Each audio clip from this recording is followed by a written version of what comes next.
So I would now like to invite Floyd Martin up to read a very special poem which he introduced to me earlier this summer. And as soon as I saw the poem, I thought this has to become the focus of a service. And I'm so grateful to you, Floyd, for introducing it. And I'd love for you to read it for everyone now. Thank you. Well, thank you, Nica. Santa Claus here, my seatmate, asked me, where'd you get this? Well, Mary and I are very active in Kiwanis, and the third item on every agenda is a words of inspiration. And this was read a couple months ago, and I reacted to it. I wrote a 2-page reaction to it, and I shared it with Nica, and she's prepared the sermon. So here's the poem. It's called What Will Matter? It's by Michael Josephson. Ready or not, someday it will all come to an end. There will be no more sunrises, no minutes, hours, or days. Your wealth, fame, and power will shrivel to irrelevance. Your grudges, resentments, frustrations, and jealousies will finally disappear. So too, your hopes, ambitions, plans, and to-do lists will expire. The wins and losses that once seemed so important will fade away. It will not matter where you came from or what side of the tracks you lived on at the end. It will not matter where you were beautiful or brilliant. Even your gender or skin color will be irrelevant. What will matter is not what you bought, but what you built. Not what you got, but what you gave. What will matter is not your success, but your significance. What will matter is every act of integrity, compassion, courage, or sacrifice that enriched, empowered, or encouraged others. What will matter is not your competence, but your character. What will matter is for what you will be remembered. Living a life that matters doesn't happen by accident. It's not a matter of circumstance, but of choice. Choose to live a life that matters.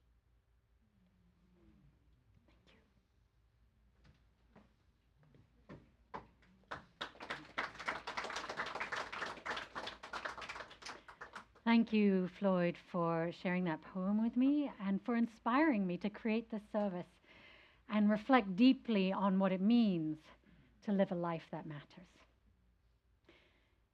So this poem is in many ways kind of a stripping down, a reminder that what we often chase isn't what's ultimately important or will last. In the end, the measures that much of society uses to judge our worth, like wealth, beauty, influence, status, they all fade into dust as we become part of the earth. Now, sure, some people are remembered for their inventions or their scientific breakthroughs or their writing or music or art or even their roles in life. But most of us, if we're not operating at that level, may wonder what our lives are truly about and what actually matters. Anyone curious about that? A few of you. Okay, good. Many people come to me and ask me to help them find their life purpose. They long to know how they should live their lives so that they matter. Perhaps there's no grand achievement or mission why we're actually alive here and now. Maybe it's just the ordinary, everyday ways our presence on this planet makes a difference that matters, in small ways or in large. So I interviewed a few of our elders in the congregation to hear what matters to them, and this is what they had to say about it. Marcy Wingard, over there, shares that what matters most in my life at this time is using the time wisely for worthwhile things. As I age and know there are more yesterdays than tomorrows, I want each day to count for something. Of course, that doesn't mean I never waste time. Everyone does. It means that any time wasting I do is deliberate, perhaps even necessary for my sanity or relaxation. It means I know what I'm doing at all times and know it is what I've chosen to do. Sometimes it's in the company of pleasant people, sometimes being of service, sometimes quiet contemplation. Time wasting is watching mindless television, listening to people gossip, or worrying about the future or pastimes that I can't do anything about. I want my time used to further something, even if that something is only my serenity. Thank you, Marcy.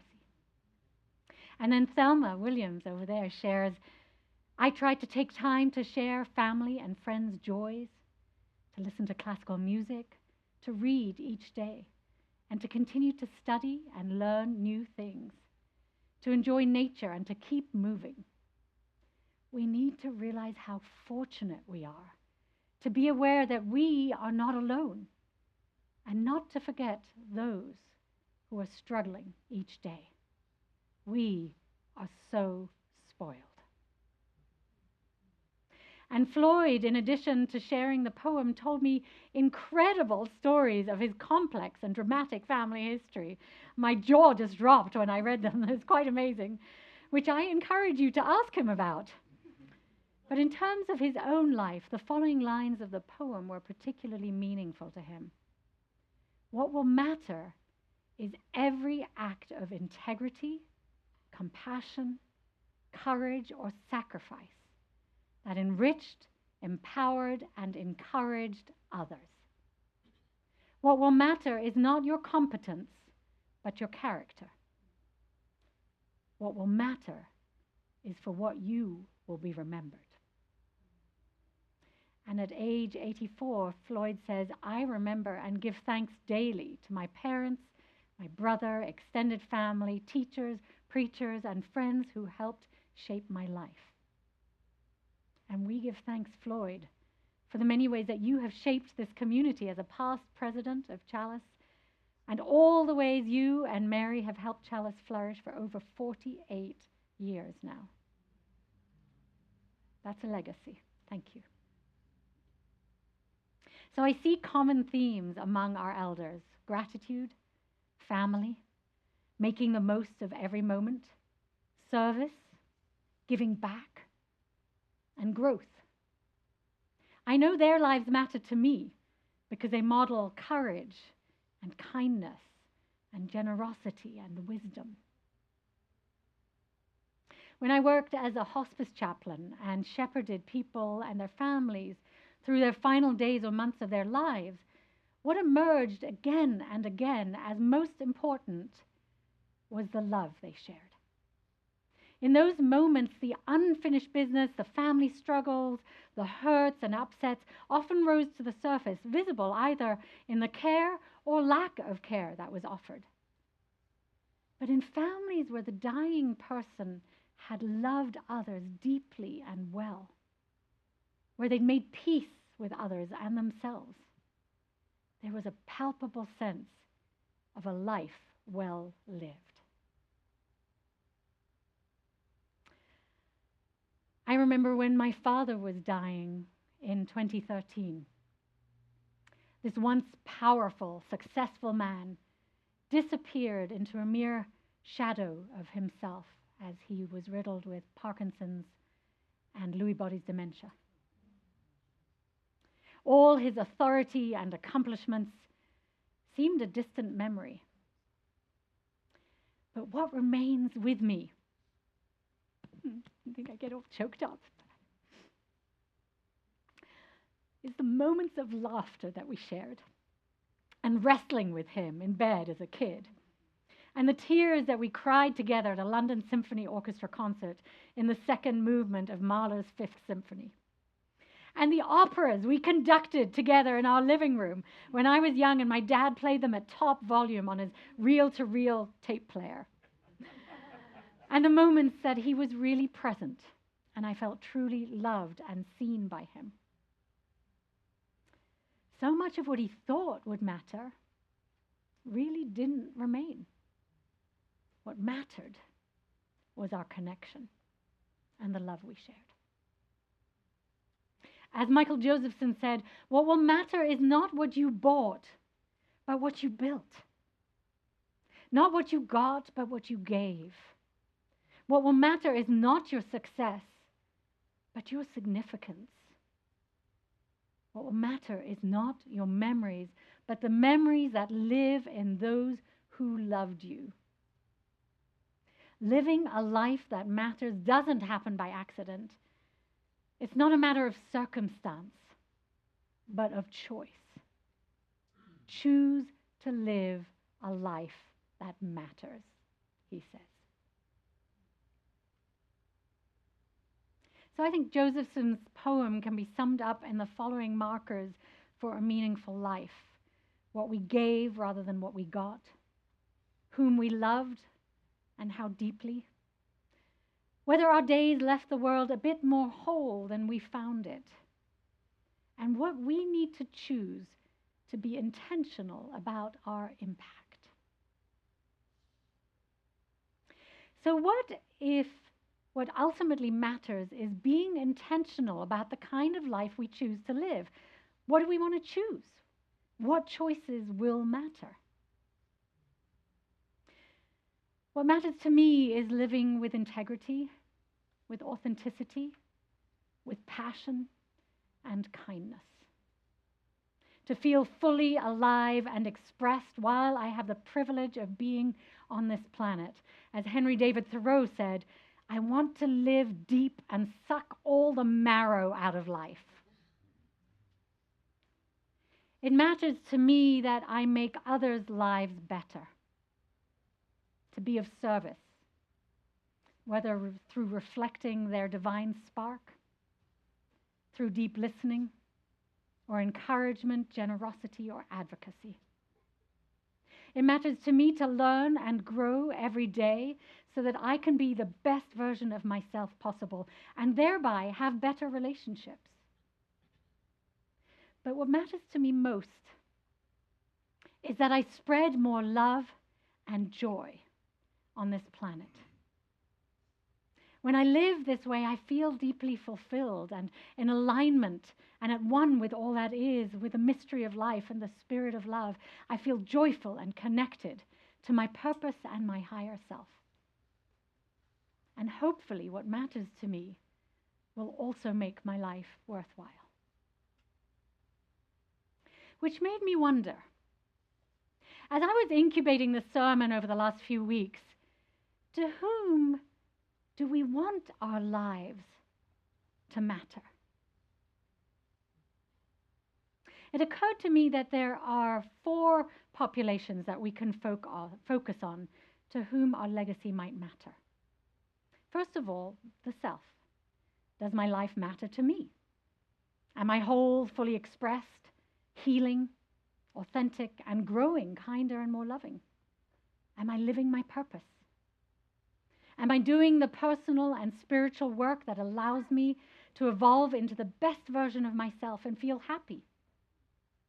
And can I be a clear channel for my values of kindness, compassion, peace, and love? Now, though the work of awakening and self-realization isn't selfish, it doesn't have great significance if we don't, in some way, also impact the world around us for the better. Buddha sat under the Bodhi tree for 49 days before he became enlightened, and then went out to teach and heal the world with what he'd learned. So the next area of influence is our friends and family, our loved ones. Does our being here enrich those closest to us? Have we brought more laughter, more love, more meaning, more kindness and grace into their lives? Do they feel more whole and happy because we lived? That seems worthwhile, doesn't it? And then, of course, there's how we impact the lives of those we know less well, strangers, and our wider community and world. Have we reduced suffering in some way? Have we served the communal higher good, offered kindness to strangers, advocated for justice for the oppressed, given resources to those in need, and made the world a little better through our existence? Is there less suffering and more justice and compassion in the world because we lived? And then, the fourth area is how we impact future beings. Have we done something to preserve our planet for generations beyond us, far beyond us, as many Native American traditions do when they consider their ancestors 7 generations hence in their actions? Did we leave stories, systems, and land better than we found them? Did we open channels for wisdom, care, and beauty to flow on through generations? Did we strive to ensure that our planet will be habitable in 7 generations to come? So if we consider our impact in all 4 of these areas, we can live lives that matter, I believe. And imagine 4 interlocking circles or petals around the center flower in each of these areas: self, family and friends, community in the wider world, and future generations. And see which areas overlap. Any one of these areas will make your life matter, but your legacy multiplies when the circles overlap and you have something in each petal. And in the center of this Venn diagram is your legacy, what you will leave behind. Last week, during a pastoral care meeting, one of you beloveds shared the latest book by Zen Hospice founder Frank Ostaseski. He shares what he's gleaned from decades of hospice work, sitting with thousands of patients, and he's distilled their collective wisdom into his book, The 5 Invitations, discovering what death can teach us about living fully. So his first invitation is, don't wait. We always think we have more time until one day we don't. So creating our legacy isn't for some later time. Oh, I'll do that, 5, 10 years from now. It's now, daily. Secondly, he says, welcome everything. Push away nothing. Life's beauty often hides inside its messiness. Even our struggles and grief can open us to compassion and love, so welcome them too. Thirdly, bring your whole self to the experience. We don't have to be perfect to matter. We just have to show up wholehearted and fully present. And fourthly, he says, find a place of rest in the middle of things. The world's pace will never slow down on its own. In fact, it's speeding up so rapidly with the spread of artificial intelligence. So rest and time for reflection is a moral practice. Exhausted and sick people can't sustain compassion and help heal the world. You need to take care of yourself. And fifthly, cultivate don't know mind. When we approach life with curiosity instead of certainty, we find wonder and connection. Curiosity keeps us teachable and humble. So these are not just deathbed lessons, my friends. These are life lessons, right?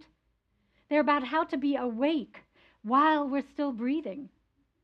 And they point us towards the key elements of living a life that matters. But of course, this isn't new wisdom. It's the echo of what spiritual teachers have been saying for millennia. In the world's many wisdom traditions across the world, Buddhism teaches us impermanence, that every moment is precious because it will never come again. as well as the importance of being fully present in the now. And of course, Christianity reminds us that the greatest of these qualities is love. And we know that Jesus modeled an inspiring life through his advocacy and service to the least among us and his steadfast love. Judaism calls us to tikkun olam, to repair the world. Islam urges us to act with sincerity and intention, which they call niyyah, as well as generosity, which is zakat. Hinduism calls us to live our dharma, our deepest purpose in life. Indigenous traditions remind us that we belong to an interdependent web and we must act for the sake of 7 generations to come. And paganism invites us to live in harmony with beautiful nature and our precious earth. Whereas Taoism calls us to live according to the flow of life. And then humanism affirms that our greatest legacy is the care that we extend to one another now, in this moment. And of course, I would be remiss if I didn't talk about our Unitarian Universalist tradition, which guides us too, echoing all these other faiths. With love at the center, our values call us to remember our interdependence and act as if our lives are interwoven with all other beings, because they are. Love at the center calls us to work for equity and justice, bending power toward fairness and advocating for the marginalized and widening our circle of inclusion. It calls us to live with generosity, giving our time, attention, resources, forgiveness, and love freely. And to value pluralism by learning from the many different paths and allowing difference to deepen compassion and understanding. And of course, our last value is transformation. And we're invited to keep working on our own transformation, to continue to grow and let life change you for good so you can help transform the world. Let me just take a sip of tea.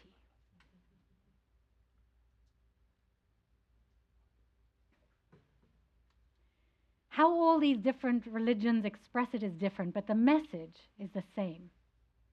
Love well, give freely, live with intention, tread gently on this earth. Connection, compassion, and contribution matter more than personal gain.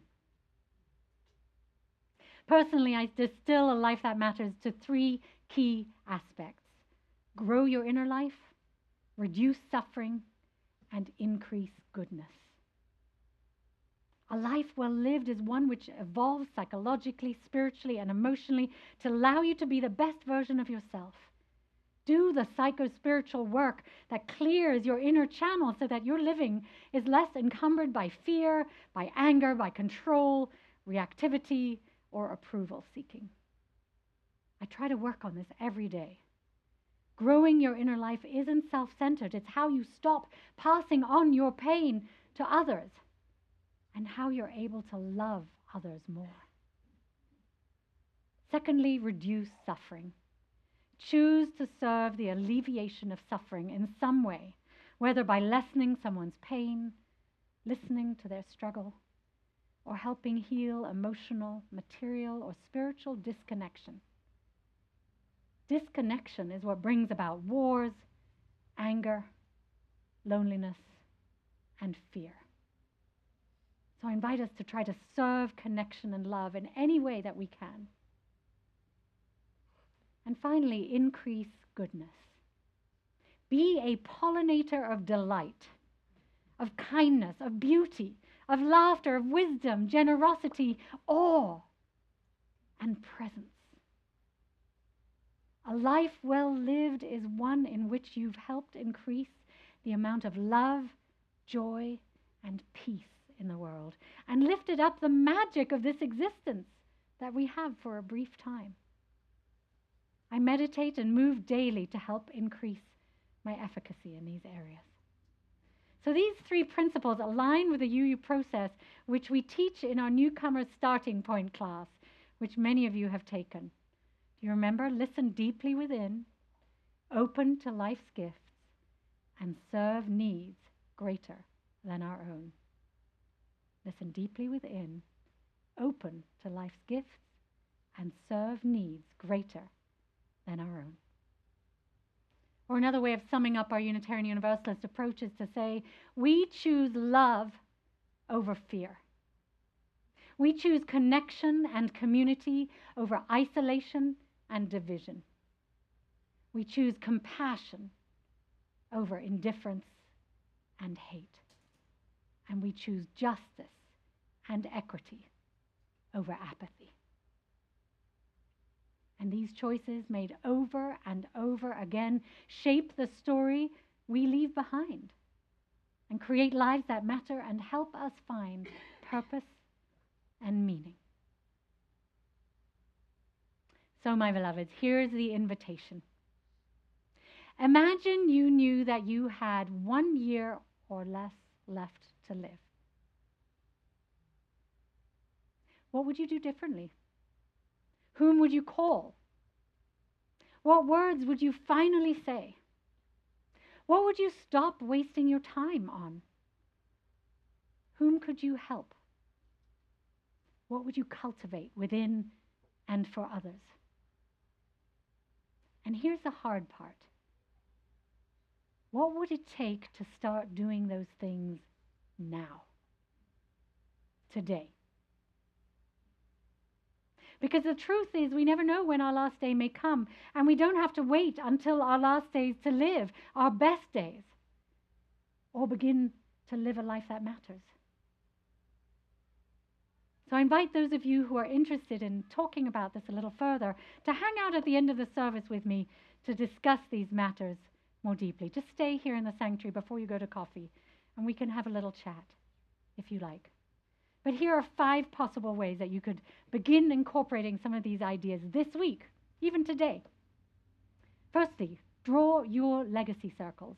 Write at least 1 sentence per circle for self, for loved ones, for community in the wider world, and for the future. Choose 1 action to focus on. Secondly, reduce suffering. Find an opportunity to listen, to give a gift, or to offer respite, or do advocacy.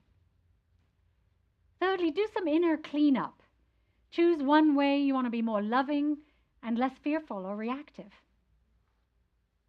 Fourth, love and repair. Call someone to appreciate them or make amends. And fifthly, do a joy audit. Note 1 joy that you caused or 1 that you felt each day. My beloveds, may we walk from here lighter, less burdened by the temporary, and inspired to live consciously. May we be quick to forgive, generous to give, and unafraid to love.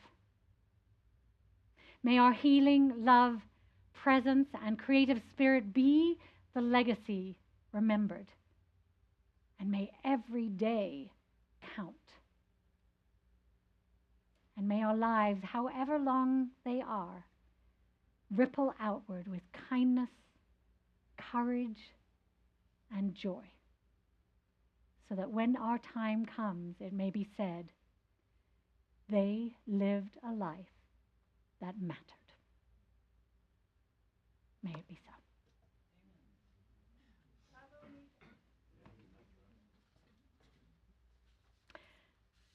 So let us close with a song called Let the Life I Lead Speak for Me.